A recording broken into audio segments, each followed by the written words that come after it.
सोनू और मोनू दो खरगोश थे। दोनों अभी बालक थे और जंगल में स्थित एक ही पाठशाला में पढ़ते थे। मोनू आयु के हिसाब से सोनू से 4 मास बड़ा था। उन दोनों को यह बात अच्छी तरह से मालूम थी। हर वर्ष मोनू का जन्मदिन सोनू के जन्मदिन से 4 मास पहले जो पड़ता था। यही कारण था कि सोनू मोनू को बड़े भाई की तरह सम्मान देता था। ऐसा उसके माता पिता ने उसे सिखाया था। बात 5वीं कक्षा की है। वार्षिक परीक्षा से 2 मास पूर्व पाठशाला के मुख्य शिक्षक ने 5वीं कक्षा का टेस्ट लिया। मुख्य शिक्षक का उद्देश्य कक्षा की तैयारी को जांचना था। मोनू और सोनू दोनों बुद्धिमान बालक थे। पढ़ाई में पूरा मन लगाकर परिश्रम करते थे। परीक्षा में दोनों के अंक लगभग बराबर बराबर ही आते थे। किसी विषय में मोनू सोनू से 1 या 2 अंक फालतू ले लेता था, तो दूसरे किसी विषय में सोनू मोनू से 1 या 2 अंक फालतू ले लेता। लेकिन इस बार मुख्य शिक्षक द्वारा लिए गए टेस्ट में सोनू कुल मिलाकर 10 अंक अधिक ले गया। मुख्य शिक्षक ने सोनू की प्रशंसा करते हुए कहा कि भविष्य में वह बहुत अधिक प्रसिद्धि प्राप्त करेगा, वही कक्षा में प्रथम आएगा। मोनू को यह सब अच्छा नहीं लगा। वह परेशान हो उठा। उसे लगा कि कक्षा के बीच उसे अपमानित किया गया है। उसे यह बात हल्के में लेनी चाहिए थी। निश्चय करना चाहिए था कि वह और अधिक परिश्रम करेगा, सोनू से आगे निकलेगा। आगे नहीं निकल पाएगा तो कम से कम उसके बराबर तो जरूर पहुंचेगा। पहले भी उसने ऐसा किया था, अब भी ऐसा ही कर दिखाएगा। लेकिन न जाने क्यों वह ऐसा नहीं सोच सका। उसके मन में तो ईर्ष्या की भावना पैदा हो गई थी। वही उसे चैन नहीं लेने दे रही थी। मास के अंतिम दिन पाठशाला में खेल करवाए जाते थे। प्रत्येक छात्र को उसमें भाग लेना होता था। इस बार कक्षावार दौड़ का आयोजन किया गया था। 5वीं कक्षा को खेल के मैदान में खड़ा कर दिया गया। सभी छात्र एक सीध में खड़े थे।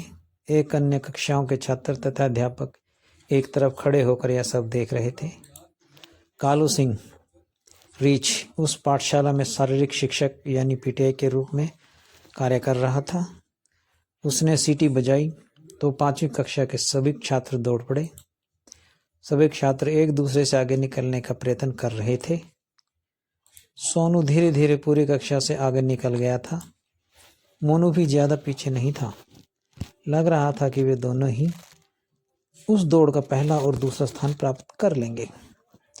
मोनू यदि निश्चित स्थान पर पहुंचने से पहले कुछ ज्यादा ताकत लगा देता, वह भी पहला स्थान प्राप्त कर सकता था। सोनू को अचानक लगा कि दौड़ते दौड़ते वह मोनू के बहुत निकट आ गया है। इतना निकट के दोनों का बदन एक दूसरे को छूने लगा। उसने खुद को मोनू से थोड़ा दूर करना चाहा, पर यह क्या, सहसा अनजाने में ही उसकी टांग मोनू की टांगों के बीच में उलझ गई। उसने पूरी सूझबूझ के साथ खुद को बचाना चाहा। इस प्रयास में वह सफल भी हुआ, परंतु ऐसा करते हुए वह गिरते गिरते बचा। इसी कारण उसकी गति में कमी आ गई थी। जब तक वह संभल कर निश्चित स्थान पर पहुंचा, उसके पीछे पीछे दौड़ रहा छात्र वहां पहले ही पहुंच चुका था। इस प्रकार वह उस दौड़ में दूसरे स्थान पर रहा। सोनू को दूसरे स्थान पर आने का कोई दुख नहीं था। उसने इधर उधर दृष्टि दौड़ाई, यह जानने के लिए कि मोनू कहाँ है।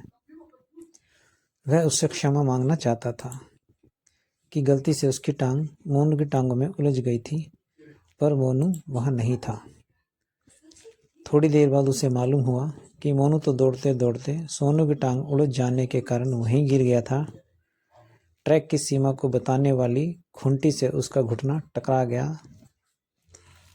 उसे पाठशाला के अध्यापकों ने तुरंत अस्पताल पहुंचा दिया था, क्योंकि मोनू को असह्य पीड़ा हो रही थी।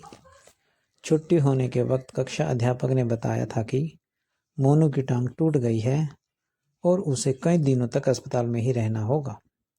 बहुत पश्चाताप हुआ सोनू को। वह इसके लिए स्वयं को दोषी मान रहा था। यदि मोनू ने अपने माता पिता को यह बात बता दी कि सोनू की टांग उलझने के कारण ही वह गिरा है, तो क्या होगा। यह सब सोचकर वह भय से कांप उठा। उसने अपने माता पिता को मना लिया कि वे उसके साथ मोनू को देखने अस्पताल चलेंगे। अगले दिन वे सुबह अस्पताल पहुंच गए। वह डरता डरता मोनू के बेड के पास पहुंचा। उसके माता पिता मोनू के माता पिता से बात करने लगे।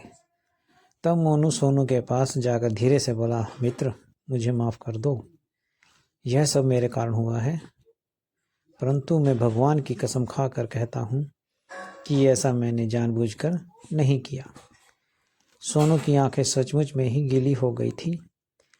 मोनू सोनू की बात सुनकर खुद रोने को हो गया। उसके दिल पर सोनू की बात का गहरा प्रभाव पड़ा था।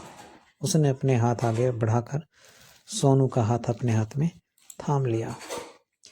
फिर भरे हुए मन से बोला, सोनू दोस्त, गलती तुम्हारी नहीं मेरी थी। मेरे किए का फल मुझे मिल गया। मेरे कारण ही तुम पहले स्थान पर आने की अपेक्षा दूसरे स्थान पर आए हो। दोस्त, मुझे माफ़ कर दो, माफ़ कर दो दोस्त। मोनू सिसक सिसक कर रो रहा था। सोनू अचंभित सा खड़ा था। उसने दूसरे हाथ से मोनू की पीठ को थपथपाते हुए कहा, मित्र, यह क्या कह रहे हो? हाँ यार, टेस्ट में प्रथम आने के कारण मैं तुमसे नाराज हो गया था। मेरे मन में तुम्हारे प्रति द्वेष की भावना जाग उठी थी। मैं किसी तरह तुम्हें नुकसान पहुंचाना चाह रहा था।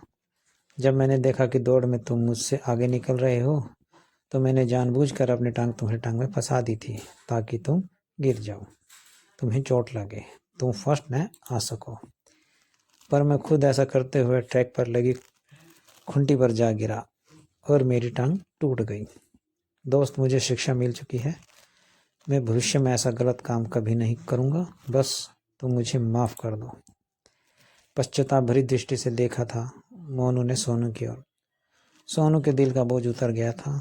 उसने मोनू का हाथ चूमते हुए कहा, मित्र, तुम्हारी मेरे प्यारे मित्र हो और रहोगे।